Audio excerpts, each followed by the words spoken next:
Hello everyone, this is EDL 855, Critical Reflection, Ethics and Professional Norms. A little bit about me. I went to St. John's University in '05 with a bachelor's in communications. After I finished St. John's, I was offered a media sales position at Katz Media. Although I really enjoy working in sales, it was not my passion. So I moved on to something different. I went back to school and got my master's in counseling from Fordham. So I am now a licensed in New Jersey and New York as a school counselor. I currently work at Livingston High School in Livingston, New Jersey, I currently live in Millburn, New Jersey. So prior to that, I work at Union High School as a school counselor. A little bit about me, some personal information. My nickname is Val, so most people call me Val. You will see Teresa on on all the documents, but call me Val. I grew up in New York City, but I live in New Jersey. Love to travel the world. I just came back from a Caribbean cruise. I was in Puerto Rico, St. Thomas, Dominican Republic, the Bahamas. Wonderful cruise. So before that, I went to Europe. I've seen many places in Europe: Italy, France, Portugal. So many great places. London. So besides traveling, my favorite hobbies are running, listening to music, going to concert, shopping and reading. And my favorite sport is tennis, but I don't play. I have a 9-year-old niece that you could see at the bottom right-hand corner. She's adorable. She is 9 going on 30, and I also enjoy staying on top of current events. Just to get on the work that we had to do, so article number 1, which talk about framework for ethical leadership in education. So what I got from the article is that the Ethical Leadership Commission was established because of concerns expressed by ASCL members and others about the lack of guideline principles for ethical leadership in education. So here are some of the following principles that support leaders in their decision making. So they are selflessness, integrity, objectivity, accountability, openness, honesty, and leadership. And some characteristics of ethical leadership is trust, wisdom, kindness, justice, service, courage, and optimism. Article number 2, difference between personal and professional ethics. So personal ethics really is your own personal and moral values that we learn, when you were younger. You learn from family, friends, relatives. Personal needs are satisfied by following personal ethics. So some examples are openness, honesty, friendliness, respect for others, loyalty, and integrity. Professional ethics, on the other end, is rules that are imposed on the individual by his or her organization. So some of the stuff that the do's and don'ts of your workplace, right? You learn those when you become part of a work world, a corporate world.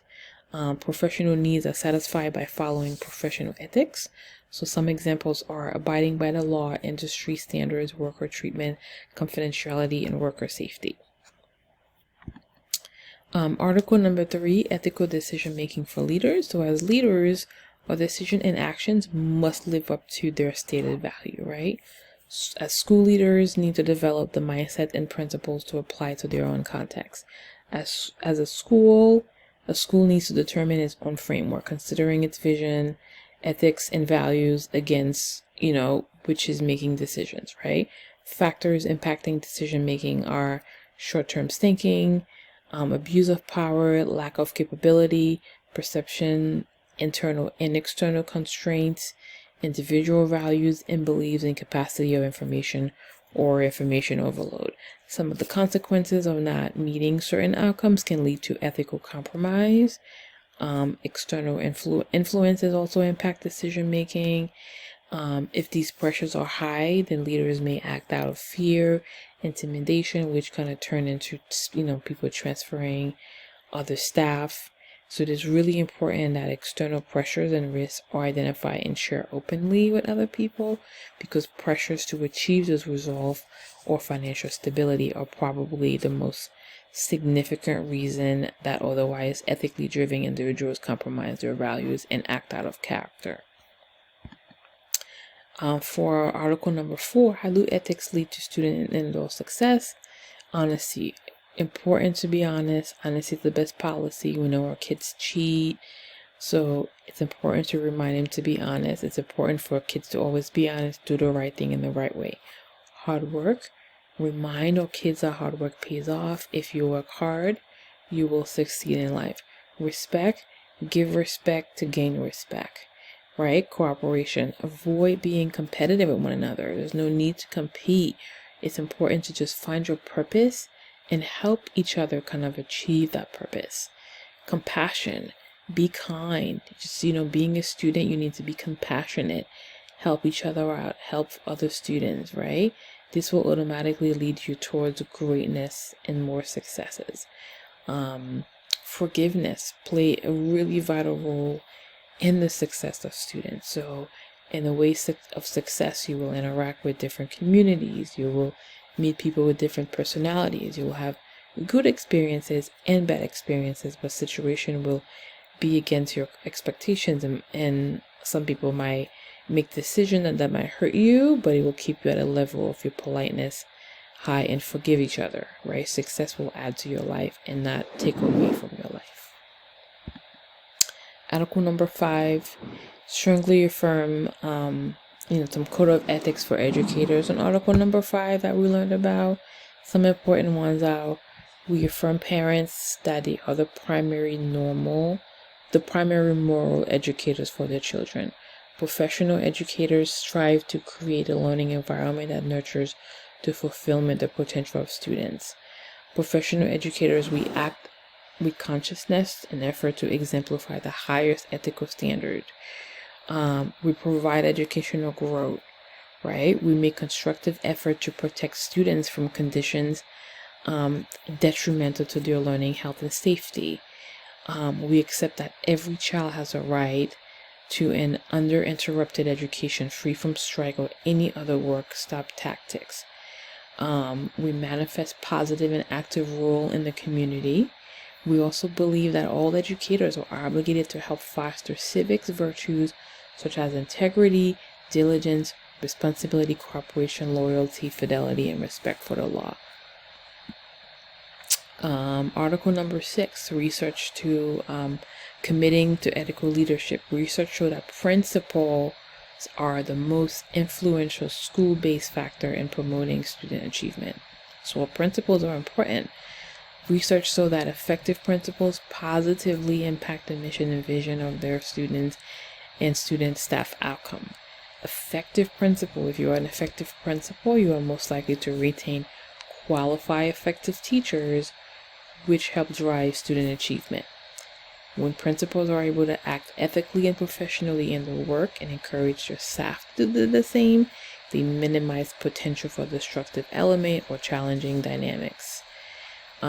Great principals are those who claim responsibilities for their school's successes and challenges.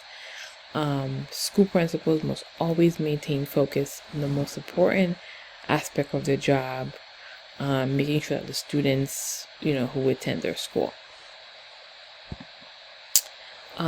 Key principles of professionalism and ethical leadership for principals.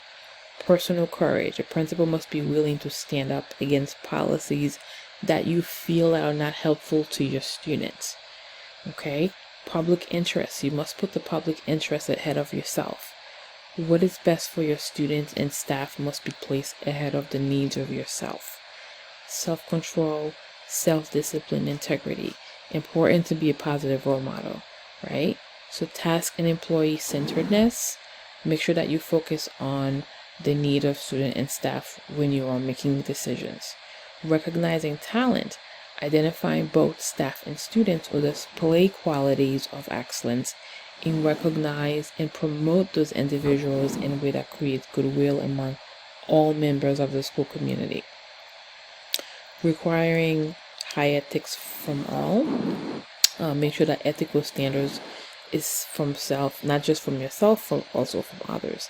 Sensitivity and understanding, practicing equity among members of the school community, and inclusiveness, which I'm really big on. Make sure that you include everyone. Make sure that you provide an environment that is a sense of belonging, that everyone is welcome. Expectations of a principal: make sure you strive for excellence, be trustworthy, be accountable, be courteous and respectful, be honest, be open, be transparent, be competent, and improve continuously, be ethical, and be respectful of confidentiality. Article number 7, what principal needs to know about ethics: just make sure you be a role model for fairness. Just be fair to people. Be consistent. Don't flip-flop. Don't give mixed messages. Be consistent. Train your teachers to be responsible for their actions. If they do something wrong, hold them accountable. Know that the mores of your school community. Know and understand you and your teachers are accountable for your action 24 hours a day, 7 days a week. Provide adequate supervision for students at all times. Make sure the kids are supervised. Make sure that teachers are avoiding being alone with students. We know sometimes things happen. Students sometimes, can blame teachers for things. Don't ignore situations. Require proper use of internet. Remember that school's equipment is a school property, and avoid inappropriate relationship with students. Critical self-reflections. So some of the areas of strength for me as a future leader, I think it's important to work together as a team. Inclusivity: make sure that there is a sense of belonging. Focus on the well-being of students and staff, recognizing their talents and celebrate those talents. Be consistent, be fair across the board, treating people equitably and fairly. Support students and staff. Be open, honest, and respectful, teaching character qualities, and more importantly, I will strive to achieve excellence.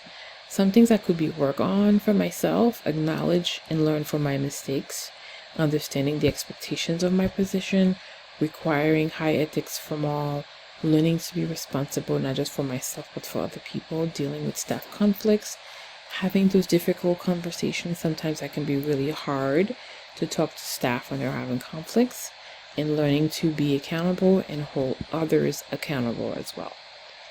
Some concluding thoughts: correlation. Great articles on how principals can learn to promote ethical behavior. As a leader, it's important to model those behaviors and develop strong ethical frameworks within our school. These articles were absolutely relevant to my current role as a counselor and also future building leader. Again, modeling those behaviors are absolutely crucial. As a future leader, we have to set examples for our students. We're responsible for teaching those character qualities. Therefore, it's important to be a good role model and report ethical violations if necessary. Personal reflection: this assignment was super helpful. I knew about some of those ethical values already, but however, it was helpful for me to kind of read those again and remind myself of what they were. So it's important to create that environment where ethical standards are followed. And as a future building leader, I will promote the well-being of my students and staff, as well as holding them accountable. And here are my references. I look forward to getting to know everybody who's in this course, and see your presentation, and also learning from you as well. Thank you so much.